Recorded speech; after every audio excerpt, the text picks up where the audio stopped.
Hello, Melissa and Sevrin. Hello, thank you for joining me. We're diving straight in. The recorder's started by itself. Easy. Perfect. So here we go. So welcome to the Martin Talk Show. Thank you so much, both of you, for joining me today. We're doing this episode over Riverside, and we're here today to talk about your production company, Devon Loves ME. And we're also going to be talking about your show. Let me get this right. The Time Travel Postman. Is that correct? Yeah.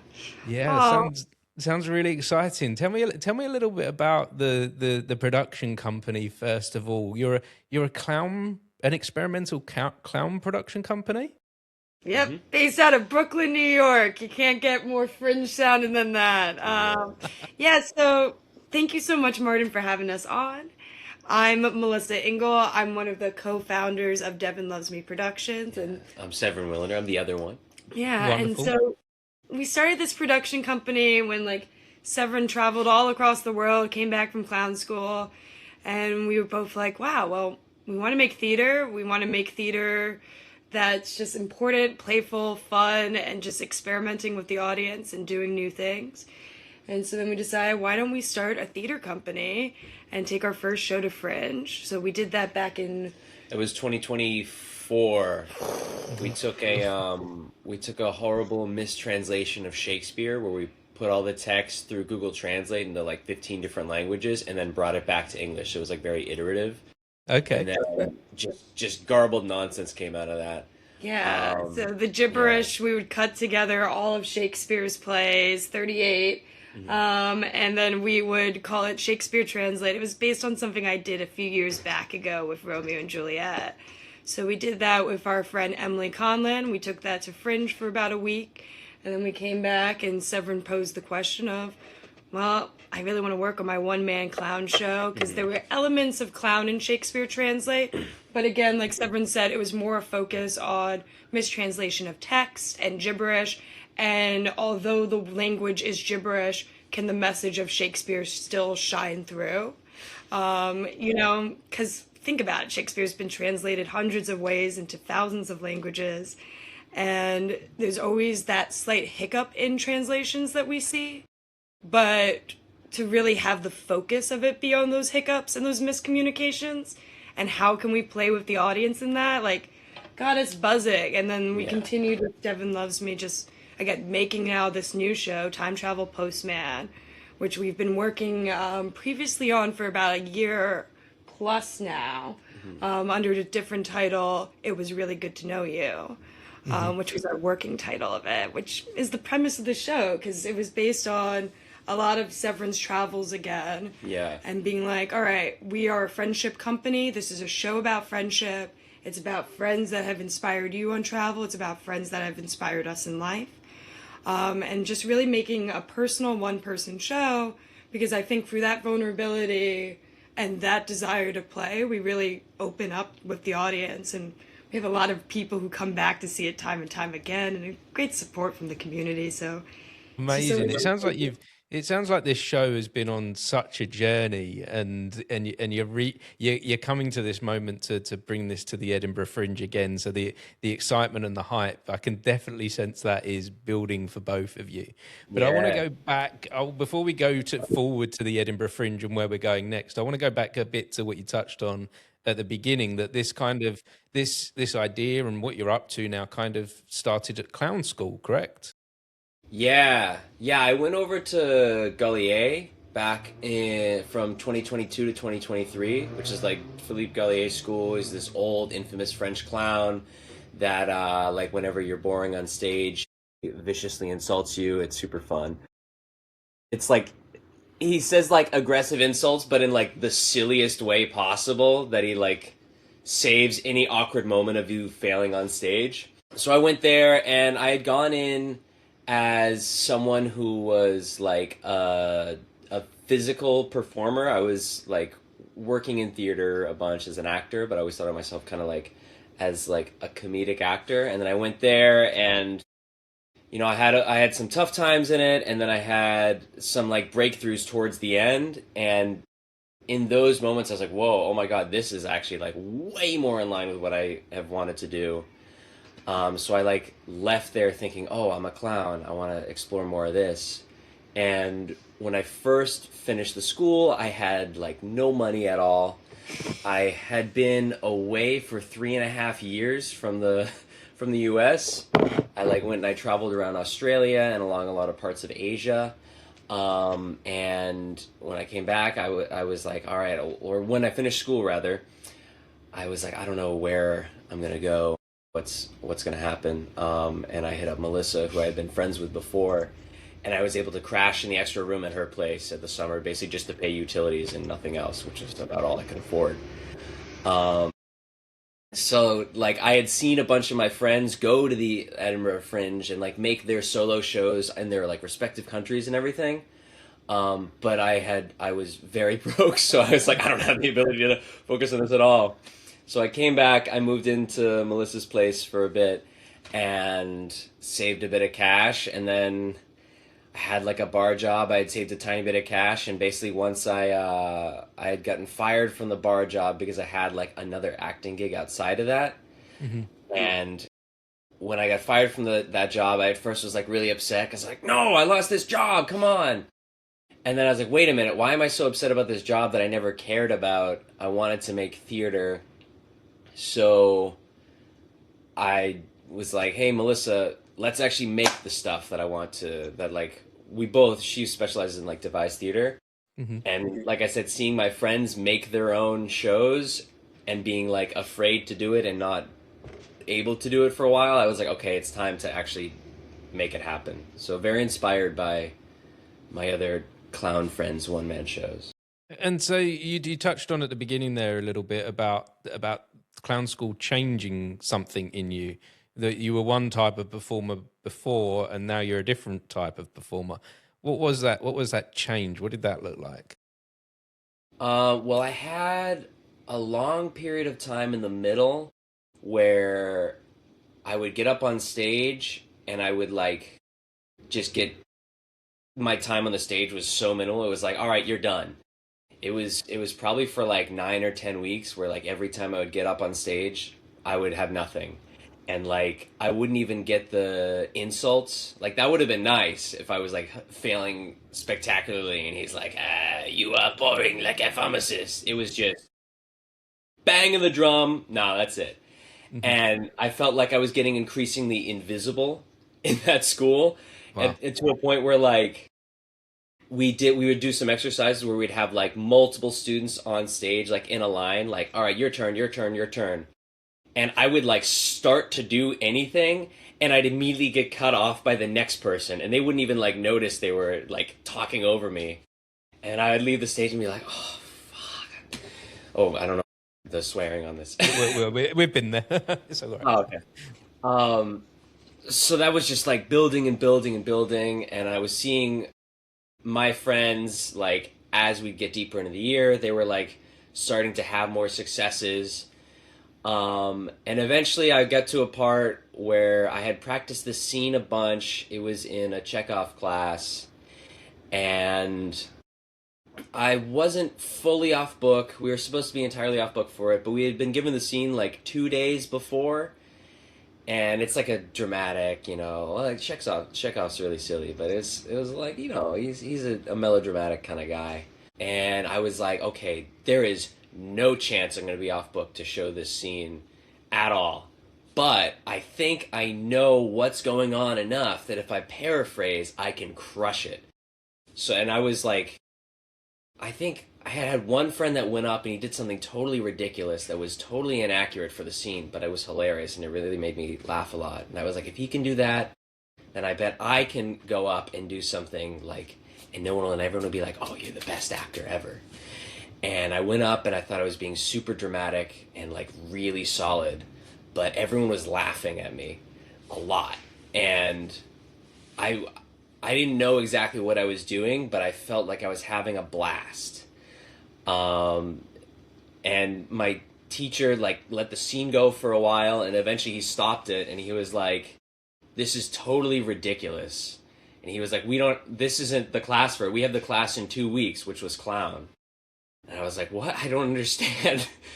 But I just like, I realized that fully throwing myself at something and being like really vulnerable and confident, even though it was an impossible task, was something that I loved doing and brought me a lot of joy.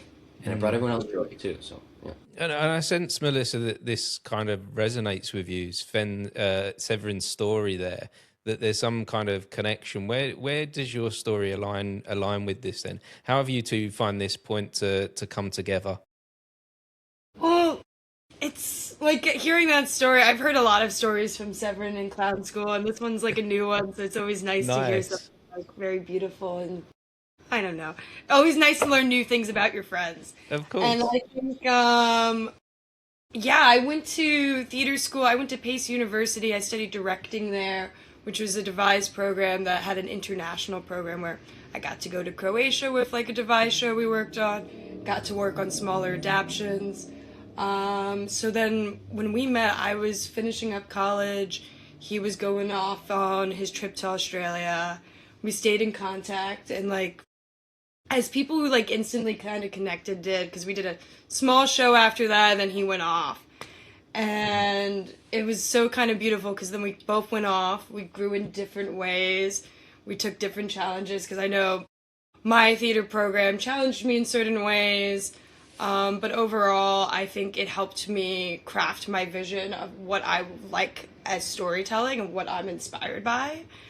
And so, like, being challenged in different ways and having different skills is so important when you're having a two-person company, because it's allowed us to get to this part where I had a lot of curiosity in tech and equipment. So usually when we go off, we're able to then have me do our technical lighting and setup, and also this element of like play with sound, which was always a curiosity for me as an artist, but to find like other people who are inspired by similar things and then push you to touch equipment you would have never touched before and challenge yourself in different ways. Like, we got a launch pad for this show, which I've seen people have, and I was jealous of the magical lit up buttons in the tech booth that I'm like, all right, I know what these buttons do that light up, but I don't know what those ones do because we can program them and we can do them ourselves. And I'm like, I'm usually a QLab girly, but what if I go to the dark side with Ableton? I'm like, all right, I have this resource of this friend and this curious mind who kind of in similar ways, we put ourselves out there in very vulnerable places where it's like, I could fail right now with this equipment. It could be miserable.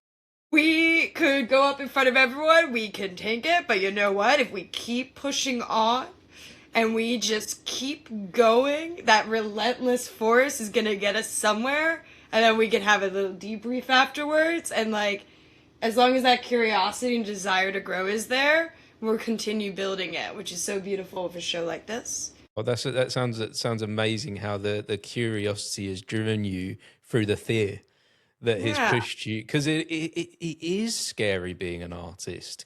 It is, it is hard putting yourself out there into the world to share these ideas that you're passionate about.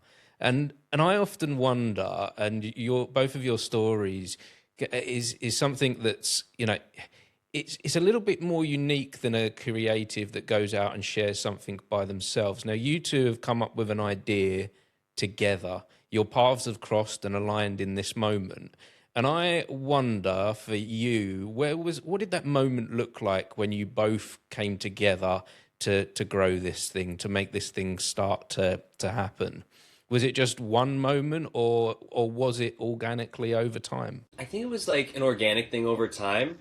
Like we met originally doing this this short like political radio play thing, and Living radio. yeah, and it's in the East Village in New York. And we like became pretty quick friends from that, and like we stayed strong friends. We worked on a device piece together. And definitely like our friendship was always like the focus. We're like, oh, we can make some things together. And then I went and I traveled for a while, and Melissa was always one of the people that I would still talk to. And then then I came back, like I said, and I was living with her. And I think then we had wanted to make things together.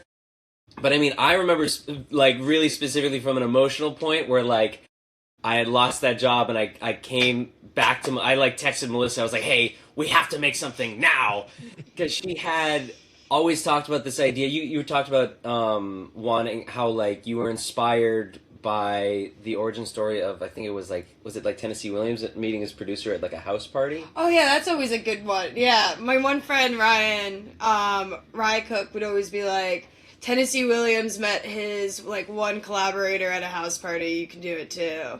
Yeah. So we You don't know where that support's coming from, do you? We can plan, we can organize, we can have all these ideas of how it's going to work and how we're going to move forward. But it can just be at a house party. It can just be simply putting yourself out there in the world. Definitely. And that was like, because of that, we started making these like events that were like running monthly. It was called Basement Bums, and we would have this like mix between a variety show and a house party. It just the instance of like, just for the like effort of like, hey, we want to like meet more artists here and grow our community and also create things. Well, yeah, and make sure that artists from different mediums are collaborating, because usually you'll go to like a concert, you'll see a bunch of bands back together, and then it's easy to fall into certain places in the world where I'm like, what if we got painters together with clowns, with maybe a celloist who does poetry, with, you know, everything under the sun, and it's just like this beauty of creating all together with deadlines. Yeah. So I think like through that, then we started to like have something where we're like a bit more structurally like, hey, we're collaborating in this way. And we were like, okay, we love this, but this is more like the means to prop people up and like create work. So we're like, how do we make some work to do things too? And that came from that. Create sustainable work, I think, is important. But if I could tag one thing onto this, I think going back all those years to when Sevrin and I were doing like that Devise show right after Living Radio, where I was trying just to impress a girl, and I'm like, what if we made a Devise show?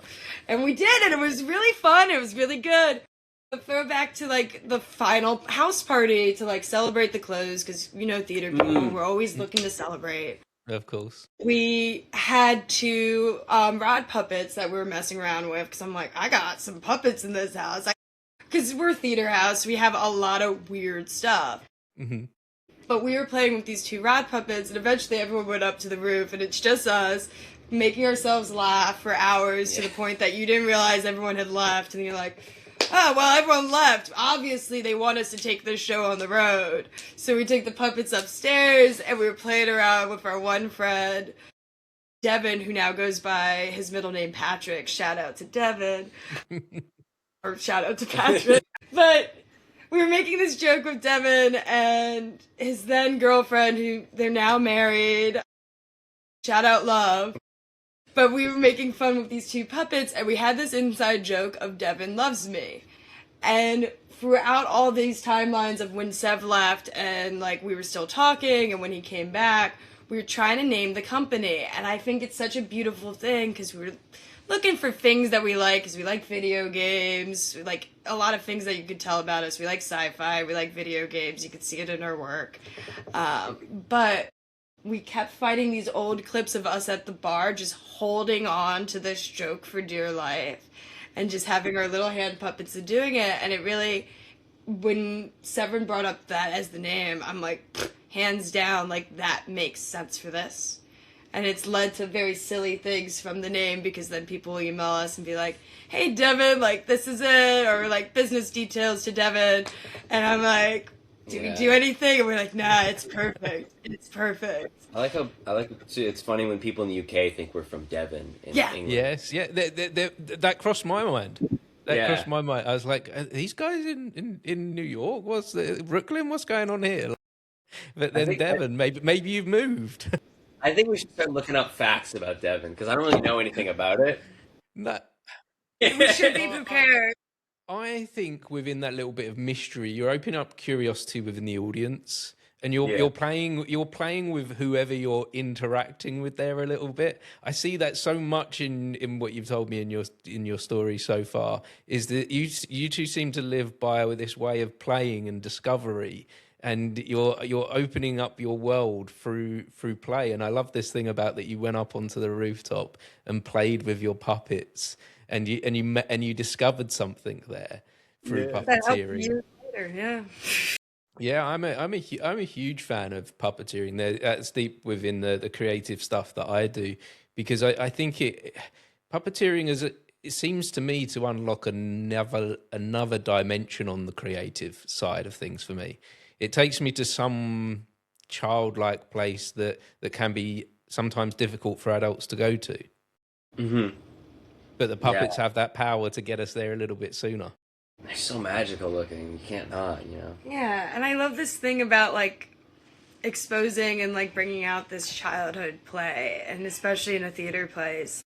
I had this one director from my last show that I was stage managing for a bit always go remind them why they call it a play, because it's just play, and it's a beautiful thing. So when Julian brought that up, shout out Julian, but like it kind of boils it down to the simplicity of why are we here, and it makes me think of this beautiful quote that Sevrin, when we started our company, like wrote down and has on his wall, and like wrote it down for me.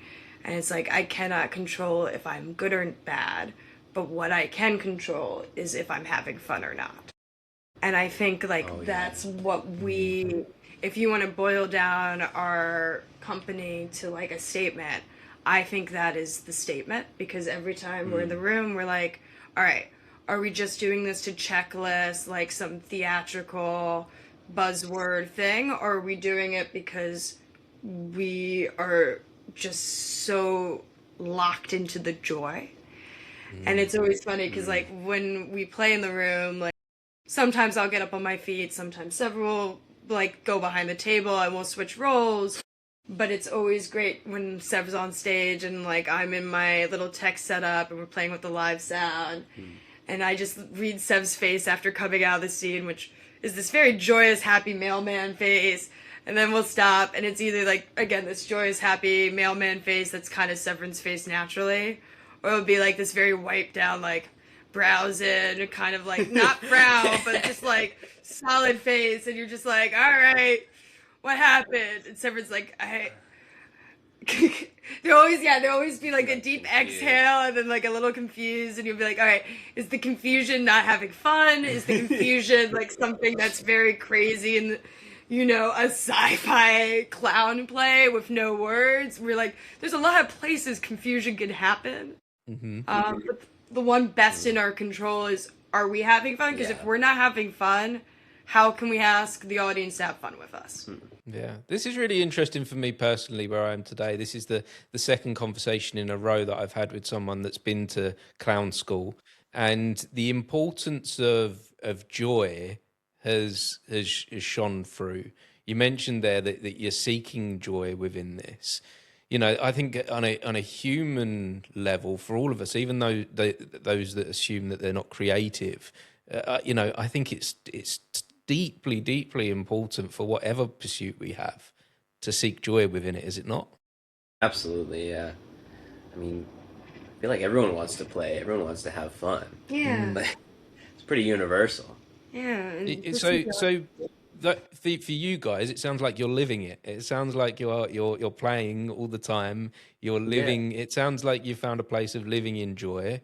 What advice would you give to those that are not able to kind of get there, that aren't having that even within their creative pursuits? In my creative pursuits in my past, I've not found joy. Whoa. I've not had it. And so, yeah, how are you guys finding it? Yeah. That's a really good question. It is a good question. I've got to think on it for a second. Of course, yeah. I think a lot of the way that I find it is just like focusing on curiosity and exploring. Also, like, really grateful to be making shows with my best friend. So, like, getting in a room, like, no matter what, like, for me, and we've said it many times before, it's our friendship is like more important than anything that we do make. So always remembering when we're in the room, like, hey, I'm here with my friend, we're gonna hang out. Yeah. Like, no matter what. Yeah, I don't know if that helps. No, that's beautiful. Really, that's wonderful to have that, isn't it? To be able to be with your friend and create. Yeah, I think knowing when to say yes and knowing when to say no has been big things. Hmm. Because, like, saying yes to this crazy adventure and, Mm. like, saying yes to rehearsal time and time to create, which sometimes means saying no to other Hmm. opportunities, Yes. and knowing which one's valuable to me long term is very important and Mm. has allowed me to play with my best friend. I Yeah. I You're thought like, I got I it! thought of a better answer too. Come on! um, uh, like really not judging, Mm, like turning down any sense of judgment, I think Mhm. allows you to play more. There's definitely times when I'm in the room and Melissa like has some suggestion. I'm like, I don't know if this is gonna work or not. Like this is weird. This is terrible. But then usually those are the moments when I like go and I try it. I'm like, oh, that was good. That was it. That was what we needed to do. Why did I say that? And Melissa's really good at whenever you're in a room of like she poses a question and you're like, okay, we could do this or maybe we could do this, and they could be wildly different things. And she's like, let's try them both. And I'm like, really? I think I just said this one because it seemed stupid and was like a funny answer, or like I said this one and I know it'll never happen, but she's like, let's explore it anyway. And Mm. I think being open yeah. allows you to find joy in like really unexpected places. Yeah. Yeah, yeah, definitely, and that resonates deeply with me. And this thing of you know you're living the creative life, being led by curiosity, is I think that's where I find my joy in my curiosity. See, going this thing that I'm doing here, asking questions Yeah. and going sometimes going quite deep with some of these questions and discovering new things. And I see this as a form of play, what we're doing here. You Yeah. know, Absolutely. it's through conversations with we met 20 minutes ago, and we're unlocking secrets to the universe, possibly. Who knows what we're doing? Yeah. It's all expand. Yeah, it's curiosity is a wonderful thing, and often undervalued as well. Often we shy away from it too much.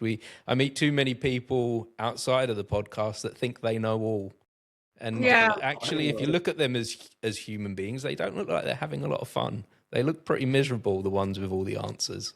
Yeah. It's the one thing I know is I don't know anything. Yeah, no. Mm, We make stupid theater for stupid minds and stupid hearts. And we Yeah. mean that in the most kindest way. yes, I love that. I love that. And I come to this with a similar philosophy. And I often say to people when I go into these spaces, I go in as clueless as possible. I know nothing. Yeah, I'm all Great. for discovery. I'm all for Yeah. discovery. It's Yeah. wonderful. And so I want to discover more about your show then, because you've also touched on your love for sci-fi. And Yeah. how you brought this into clowning, how you brought this is a time travel show Yeah. that you have here. So tell me a little bit more about the sci-fi elements of this and your in within the storytelling. You know more of the sci-fi stuff. When we started Time Travel Postman, Seb's like, I'm very interested in this idea of like my one man show exploring like my vulnerabilities and my ideas of friendships and people who have impacted me.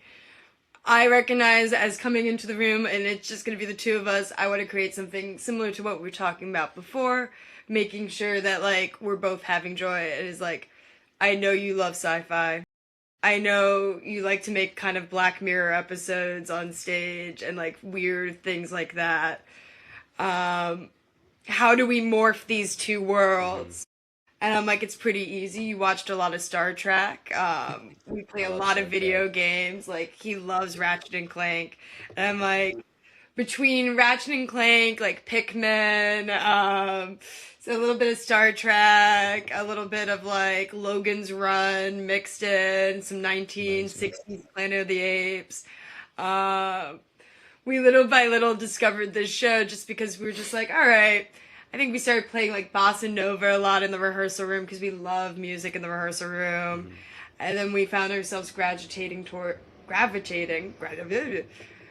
found ourselves moving towards like wanting to like bring video game elements into it, which I'm just like, oh my god, it feels like a Hanna Barbera special. We're doing Jetsons. We're playing with like how do we make a cartoon in real life so it kind of feels like the live action Flintstones movie. We can introduce you language with envelopes and take blank pieces of paper and introduce them as airplanes or as like disco balls or anything under the sun.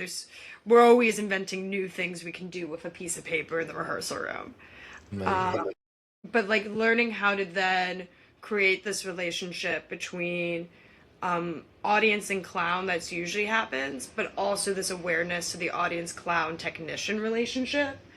So we've had some rogue audience members, like we have a Wild Western shootout moment. And like one lovely performance when we were testing it out in Edinburgh last summer, an audience member wasn't assigned Wild Western moment, but had built a gun to go after Sevrin with a piece of paper. And it's a very family friendly show, PG show. So like we have control at it. But if someone was to do that and you introduce in the world that we sound effect any living object once it's brought to life with imagination, we have to reward imagination in a way that we can control, of course, and we know how to have a gun jam sound effect to keep the plot and keep the focus and keep the play in a way that's moving towards somewhere instead of getting stagnant and being like, all right, I went to see the Time Travel Mailman show or the Time Travel Postman show and I only saw the caveman scene. Like, we want to get through a lot of time very quickly, and you only have 55 minutes in a fringe setting. So I think, but I think, yeah, the show is like way, like the silent answer. I think the show originated, I spent like 3.5 years living abroad and traveling and met a bunch of amazing people that all impacted me in different ways. And the idea was like, oh, some of them I knew for like a day, some of them I knew for months, but like they left big levels of impact anyway. And some of the people I knew for a day stayed with me way longer than the people I knew for months. yeah. So I just wanted to make a show about like acknowledging how people around you can really impact you. So my original idea was to like get my hiking backpack and like have characters come out of that and just like embody each of the like friends that I made along the way. But then like through Melissa's love of sci-fi, we started messing around with like, what if it's like a memory thing? What if it's like a time traveler? And the time traveler felt the most appropriate, so then we had to explore who this time traveler was and like why he jumps to other time periods. Yeah. And like having this kind of nostalgia film, like feeling of like the 1960s kind of post-modern Disney, like Epcot feeling, where it's just kind of like this very powerful feeling as I feel someone who grew up in, you know, North America and in the United States, but it's also like this insane feeling on stage of just like this idealistic future, this brighter tomorrow, and this connection of fellow man versus, you know, the kind of world we're living in right now. It's and I feel like this is so important. I think from I have a great love for films, particularly from the 70s and 80s, and also that sci-fi from Star Trek. You can see some of the the geeky stuff behind me. Oh, it's incredible. It's I've got some Star Trek Next Generation figures up there, just slightly out of view,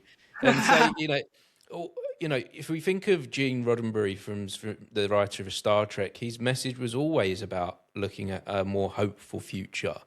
And, in recent years, in the last decade or so, we've been focused on a negative future. And a lot of our storytelling has been negative focused. Yeah. That we've been, and I think I personally have had enough of that now. I personally have got to a point where I'm like, this isn't working out for us. It's only getting, everything around us is getting darker, and it's weighing on all of our shoulders. And I think it is time for a return to that more positive outlook, for that more, there can be hope in the future. And in the town that I live, actually, the politics is very focused here on rebuilding and reimagining a more hopeful future. Oh, that's And lovely. at a local level, and I'm quite like, it's the first time in my life that I've actually enjoyed getting involved with politics because of that. And and that's what I love when I go to the Fringe. I love that, last year I saw a lot of productions that spoke about this more hopeful future, and it's created for me a question that I now ask all of my guests.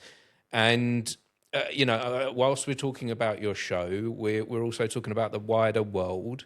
And so for both of you, my question is, how would you make this a better world? Well, it's like very naive and childlike, but I definitely think like one of, like I said, the thing I love through this show is reminding people how other people can impact them and how you can impact other people. So I think just I would really like people to have more empathy, and I think a way you do that is you like create shared experiences, or you give people a moment of connection. How you necessarily do that, I don't always know. I don't mean for this to be like a come to my show, you'll make a friend, but like Maybe you will. maybe, There's a yeah, there's a maybe there's greater potential there in a theatre space than anywhere else. yeah, Yeah, I was gonna say, just go to theater, go to live events. It doesn't have to be theater. If you're gonna go to the theater, go see Time Travel Postman. or like maybe clown's not the thing for you. Maybe you need something entirely different. But like, if you go to live events, like Severin's saying, like I think that's the creating a shared experience. Because when you don't have shared experiences, it's harder, I think, to relate and connect. But when you're doing something like my favorite thing, and what I'm looking forward to when we open in New York on April 9th, is that when we open at the Tank, I know we're going to have a bunch of friends come in at random dates.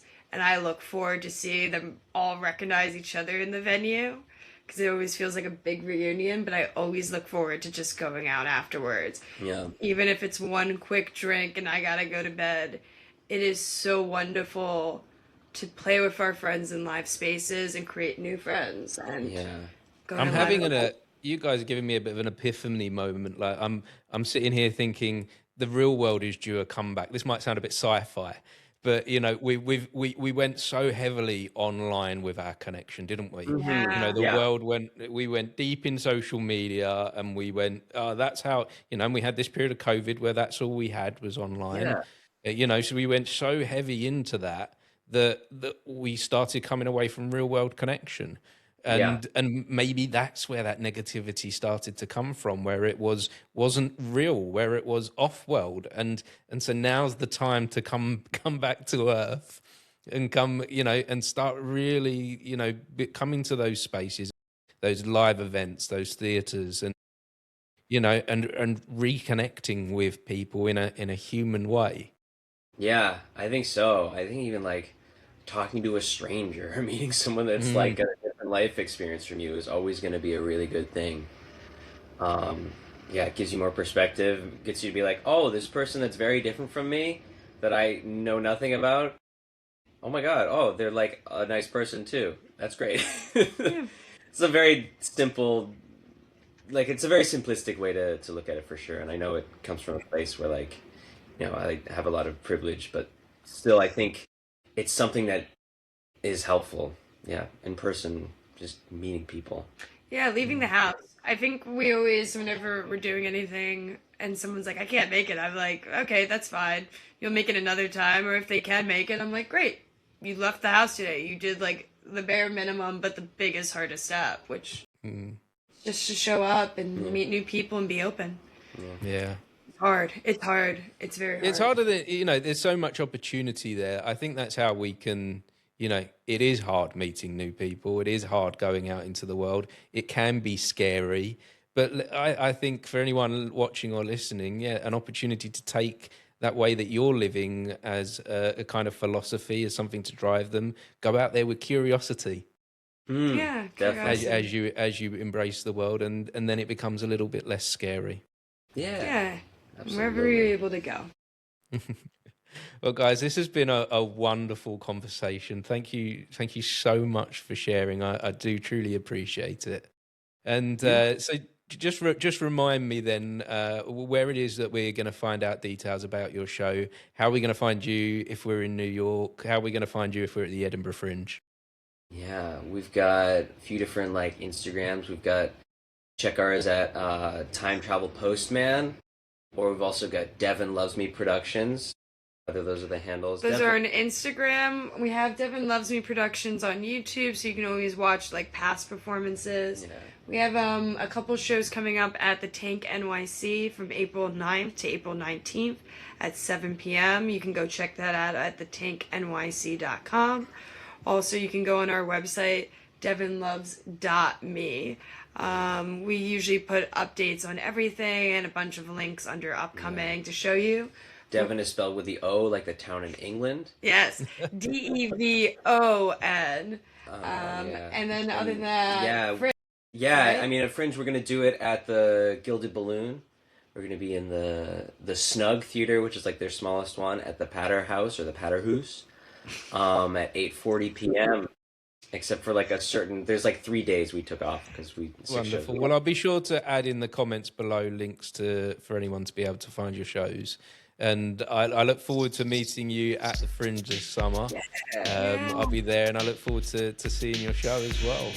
Definitely. Looking forward to seeing you in person, Martin, and like take care of yourself and continue to find your joy.